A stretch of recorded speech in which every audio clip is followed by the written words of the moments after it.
que correrán y no se cansarán, caminarán y no se fatigarán. Porque lo que viene de arriba, lo que Dios hace para sus discípulos es fortalecerte y darte la fuerza si uno está dispuesto o se ha negado a sí mismo. En esa lucha de tomar la cruz cuenta el haberse negado primero. Si usted no se niega, yo sé, se le va a hacer pesada y va a querer un serrucho todos los días, porque no es fácil, hermano. Pero una vez te niegas a ti mismo, con gusto la tomas. La tomas porque sabes, de esto depende el poder tener toda la facultad de recibir las bendiciones de Dios aquí en esta vida y una eternidad asegurada. Entonces vale la pena tomar la cruz y poderle seguir a Cristo. Santiago 5:17 dice: porque el deseo de la carne es contra el espíritu y el espíritu es contra la carne, y estos se oponen entre sí para que no hagáis lo que queréis. Es decir, la misma palabras del apóstol Santiago, que lo que hablábamos, que el bien que quiero hacer no hago y el mal que detesto ese hago. Eso es lo que está diciendo Santiago aquí, que hay una lucha constante y que no se va a acabar. Vuelvo y repito esto, no se va a acabar hasta que pasemos a la eternidad. No crea que voy a leer la Biblia unos cuantos meses y esto va a pasar. No, aún va a ser más fuerte porque el enemigo sabe que está más fortalecido y lo va a hacer más recio. O sea, la tentación va a ser más recia, pero mayor es el que está en nosotros que el que está en el mundo. Tengo esa confianza y esa seguridad.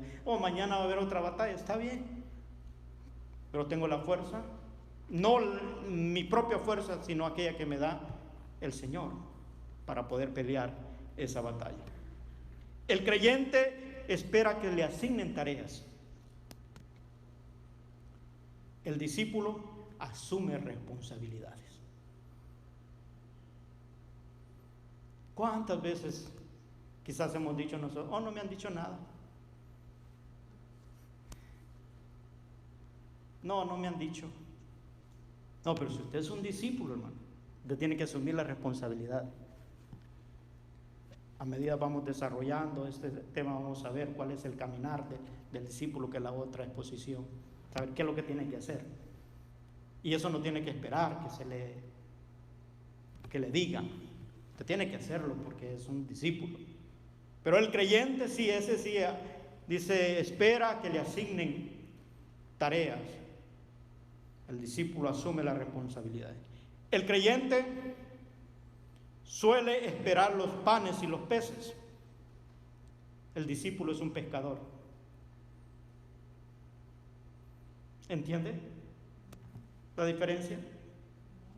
Casi no puedo captar su sí o su no. Me cuesta porque solo le veo los ojos, pero vea esto. La vida del cristiano es un estilo de vida. Y uno tiene que saber cuál es su estilo de vida como cristiano. Por eso es que ponemos esto. El creyente espera los panes y los peces. ¿Saben? En esa historia, cuando los discípulos le dijeron a Jesús: esta gente tiene hambre, despáchalo, dile que se vaya para su aldea. Estoy parafraseando la historia. Jesús, ¿qué les dijo? Denle vosotros de comer, porque ellos eran discípulos. O sea, acciones. Ellos se querían sentar también, que ya no eres creyente, tú eres discípulo. Entonces, cuando uno entiende la Escritura y entiende cuál es la labor, entonces puede situarse y saber si en el desarrollo de nuestra vida como cristianos estamos en una etapa de creyente. Porque hay una etapa, uno se convierte y hay una etapa y luego viene el discipulado. Por eso tratamos la manera de poder tener las clases de discipulado, y a veces nosotros llevamos estudios bíblicos para capacitarlo, para poderlo formar como discípulo. Una vez ha recibido el discipulado, ya tiene que ser discípulo. Es decir, no tiene que sentarse a esperar los panes y peces, tiene que pescar. Puede decir amén, yo creo que se oye después así de la mascarilla, se puede oír si usted dice amén. Pero la verdad es esa, hermano. Y que a veces uno no asume responsabilidades, y a veces ese estilo de vida Dios no nos identifica, es decir, no está claro para Dios. Por eso en la historia esta de los panes, Jesucristo situó a los discípulos.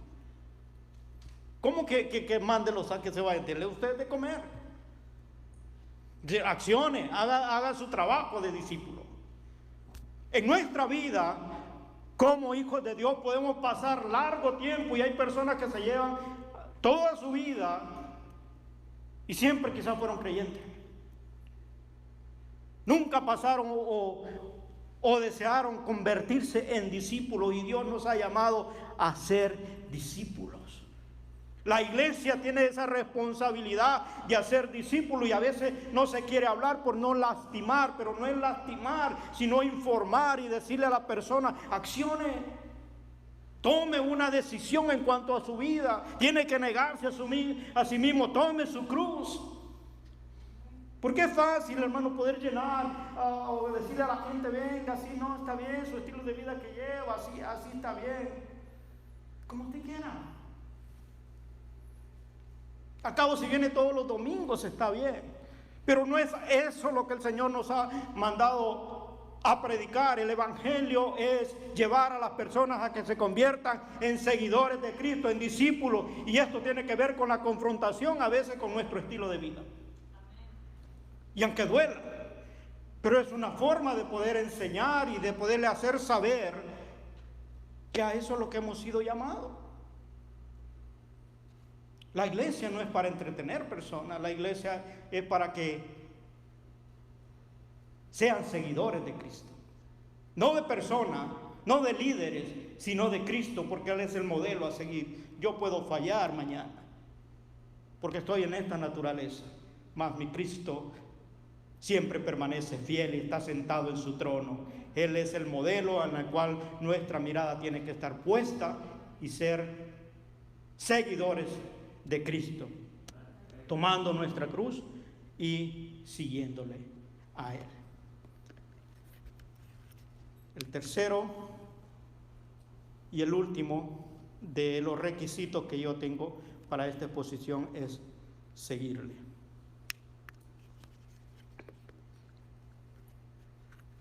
Conocer el camino trazado por Jesús y nunca despegarse de Él. Esa es una responsabilidad de que nosotros tenemos que entender. Se congeló de nuevo la cosita, pero es seguirle el próximo que está allí. Hoy en día, cada quien quiere estructurar la forma como cree poder caminar o tener el estilo de vida como seguidor de Cristo. Cada quien a su manera interpreta o acomoda las escrituras al estilo de vida que quiere vivir. Pero hay una sola manera, y no está en discusión, tampoco está en poderlo llevar a debates, sino solamente con la guía del Espíritu Santo. Porque Él es el que nos guía a toda verdad. Dice Juan 16:13. Pero cuando venga el Espíritu de verdad, Él os guiará a toda verdad, porque no hablará por su propia cuenta, sino que hablará todo lo que oyere y os hará saber las cosas que habrán de venir. Mire cuánta incertidumbre ha habido en estos tiempos, más que todo cuando el mundo se convulsiona en una situación que afecta a todas las naciones. Y cada quien tiene su opinión. Y hay algunos que exageran que ya la venida del Señor está bien y que ya está y que ese es el anticristo y que viene la marca de la bestia y cuánta cosa quiere la persona, y nomás para algunos, para agarrar popularidad a través de una red social, hacen sus comentarios y todo. Pero nadie dice busquemos al Espíritu Santo o llenémonos del Espíritu Santo. ¿Por qué? Porque Él nos va a guiar a toda verdad. No importa lo que venga en el mundo, el Espíritu Santo va a estar allí para guiarnos, porque es el que dejó al Señor. Entonces esa confianza puede estar en el discípulo, porque sabe que su maestro no lo dejó solo. Él dijo: voy pues a preparar un lugar para que donde yo esté, vosotros también estéis. Antes de este versículo, Él les dice que no se entristezcan porque Él se va, porque les mandaré otro consolador. No que iba a ser algo diferente, sino alguien que venía a reemplazar la labor que Él había hecho con sus discípulos, hablando acerca del Espíritu Santo. Y allí es donde aparece el verso 13, dice: pero cuando venga el Espíritu de verdad, Él os guiará a toda verdad, porque no hablará de su propia cuenta, sino que hablará todo lo que oyere y os hará saber las cosas que habrán de venir. Es decir, no podemos estar ni preocupados por el futuro, porque si el Espíritu Santo, hermano, está en ti como discípulo de Cristo, Él te va a guiar a toda verdad y te va a dar testimonio de que tú eres un hijo de Dios, y como hijo de Dios tiene la protección del Padre, y si nos toca pasar de esta vida, entonces hay un lugar preparado para nosotros. Es decir, mientras estamos acá es tener la confianza en que el Maestro tiene todo bajo control. Mi responsabilidad como discípulo es saber los pasos del Maestro y seguirlo. Saber qué es lo que quiere en este tiempo, en esta etapa de la vida, o en el tiempo que nos ha tocado vivir. ¿Cuál debe ser nuestro proceder? ¿Cuál debe ser nuestra actitud? La palabra ya revelada. Ya no tenemos que andar buscando revelación. Hay personas que quieren oír profecías. Ya no hay profecías, ya está revelado. Todo lo que va a pasar ya está. Lo que necesitamos es la luz del Espíritu Santo para entender la revelación de la palabra del Señor. Y el Espíritu está para ahí. Lo que necesitamos es tener comunión con el Espíritu. Ya casi no se habla del Espíritu. Hay algunos que hasta se asustan ahora. Dicen: no, porque no sabemos cómo el Espíritu va a actuar, y se puede asustar a la gente. Tienes que enseñarle a que el Espíritu, Él es el que nos guía a toda verdad, y Él jamás va a hacer algo imprudente. Cuando ya hay algo imprudente, ya no es el Espíritu, esas son las emociones de las personas. Pero el Espíritu no hace desorden, porque Dios es un Dios de orden.